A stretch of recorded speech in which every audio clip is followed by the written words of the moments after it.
Hi guys, we have this Nestle Masala Millet. Let's see its review and recipe. So this one is 40-gram pack. It has MRP of rupees 30. You can also buy 250-gram pack from this one and it comes with shelf life of 9 months. So this is a millet based porridge and it comes in two flavors, veggie masala and tangy tomato, and we are going to see the tangy tomato one. Ingredients, majorly it has pearl millet, that is 42%, and it has barley, that is 23%. Rest all the list I have given it here. Coming to the recipe, cut open the pack and pour it in a pan.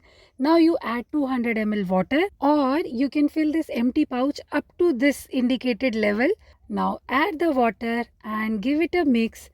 Now you can add the veggies of your choice. This is purely option. Here I am adding some peas and carrots.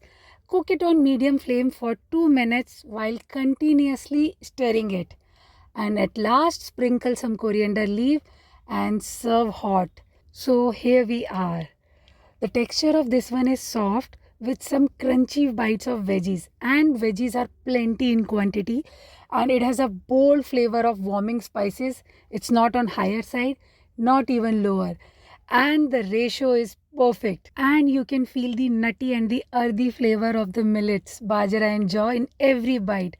So for the texture, these are the thick one, and veggies like carrots and peas added a delicate bite. The best part is tomato flavor is not artificial like Tata Soulful Masala Oats. So the tomato flavor is balanced. Overall, it's a good for a light breakfast and snack. The only downside is that you will feel hungry after an hour. These are not quite filling, but still, I love the taste and I think you should give it a try. Subscribe for more such videos. Bye bye.